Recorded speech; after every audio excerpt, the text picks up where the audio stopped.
Finally সন্ন্যাসীরা দেখুন এই যে মন্দির চত্বরে চলে এসছে। এই যে মন্দির আছে এই মন্দিরে হয় চড়ক পুজো। তো এখানে কাঁটাগুলিকে রাখা হবে এবং এই কাঁটার উপরে ঝাঁপ দিয়ে সবাই কাঁটা ঝাঁপ সম্পূর্ণ করবেন। এবং এই যে মন্দিরটা দেখতে পাচ্ছেন এই মন্দিরটাকে পরিক্রমা করবে এই সন্ন্যাসীরা, এই কয়েক হাজার সন্ন্যাসীরা, এবং তারপরে কাঁটা ঝাঁপ অনুষ্ঠিত হবে। এবং এই মন্দিরটার পেছন দিকে রয়েছে সন্ন্যাসী এবং এই সন্ন্যাসীরা মাঠ, এবং সেখানে হয় কাঁটা ভীষণ বড় সাইজের কাঁটা মন্দিরে নিয়ে উপস্থিত হয় এবং প্রচন্ড বড় সাইজের একটি তারপরে সেখানে একটি মেলা এখানে হয় এবং হাজার হাজার লোকজনের সমাগম এই মেলাতে হয় হয়ে থাকে। এইভাবে চড়ক এই ছোট বাগড়া সম্পূর্ণ হয় বড় বাগড়া এই গ্রামটিতে সেই এটি বসিরহাট একটি ভিডিও এবং সেই ভিডিও বসিরহাট মহকুমার অন্তর্গত একটি গ্রাম। তবে গ্রামটি কেমন লাগে অবশ্যই আন্ডারে রয়েছে জানাবেন এবং তো অবশ্যই লাইক শেয়ার ও সাবস্ক্রাইব করতে চাইলে আসতেই পারেন সচক্ষে দেখার জন্য এই মেলাটি।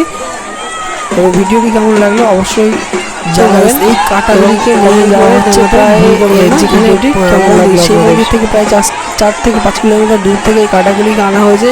এই কয়েক হাজার সন্ন্যাসীরা এই কাঁটাগুলি নিয়ে এসছেন এবং এই কাঁটাগুলি এইরকম 2 থেকে 3টে পুকুর আছে। সেই পুকুরটা প্রত্যেকটা পুকুরে এইভাবে এরা পার করবে সন্ন্যাসীরা এবং পার করার পরে চলে যাবে মন্দিরে এবং সেই মন্দির কয়েক পাক পরিক্রমা করে তারপরে সেই কাঁটাগুলি একত্রিত করা হবে এবং ওই একত্রিত কাঁটার উপরে এক এক করে সন্ন্যাসীদেরকে সেই কাঁটার ঝাঁপের উপর ফেলা হবে। এইভাবে এখানকার এই কাঁটা ঝাঁপ যে চড়ক মেলার আগে কাঁটা ঝাঁপ সম্পূর্ণ হয়ে থাকে এবং এখানে না দেখলে বিশ্বাস করবেন না যে কয়েক হাজার সন্ন্যাসী এবং প্রচুর লোকজন, আশপাশে প্রচুর লোকজন, যেহেতু এখন রাত হয়ে গেছে সেহেতু খুব কমই বোঝা যাচ্ছে। তবে এখানে প্রচুর সন্ন্যাসী রয়েছে এবং প্রচুর লোকজন রয়েছে পুকুরটার চারিপাশে এবং পুকুরটা যথেষ্ট বড় সাইজের একটি পুকুর এবং সেখান থেকে লোকজন পার হচ্ছে এবং পার হয়ে যাবে মন্দিরের উদ্দেশ্যে কাঁটা ঝাঁপ দেওয়ার উদ্দেশ্যে। তো চলুন ভিডিওটি লাস্ট অবধি দেখার জন্য অনুরোধ রইল এবং লাস্টে ভিডিও দেখাবো আপনাদেরকে যে কাঁটা ঝাঁপ কেমনভাবে দেওয়া হয়। তো চলো দেখা যাক।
আগত দর্শনার্থীদের জানাই শিবশক্তি সংঘের পক্ষ থেকে প্রীতি শুভেচ্ছা ও আন্তরিক অভিনন্দন। এই মেলা আমার আপনার সকলের। এই মেলার ঐতিহ্য বজায় রাখবার দায়িত্ব আপনার। আমরা সকলে মিলে লক্ষ্য রাখব যেন কোনোরূপ অপ্রীতিকর ঘটনা না ঘটে। আপনি ঘটাবেন না।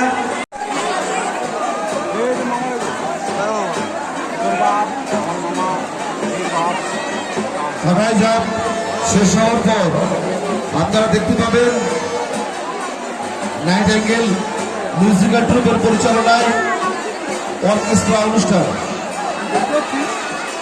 আগামীকাল আপনাদের নেতাকে জানিয়ে রাখি,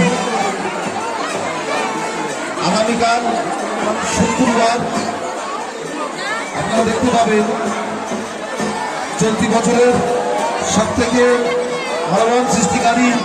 এবং এই কাটাঝাপ হওয়ার ঠিক দুদিন পরে হয় চড়ক পুজো। তো চড়ক পুজোর ঠিক দুদিন আগে এখানে এই কাটাঝাপ অনুষ্ঠিত হয় এবং এই যে রয়েছে মন্দির, এই মন্দিরেই সমস্ত পুজো সম্পন্ন হয়।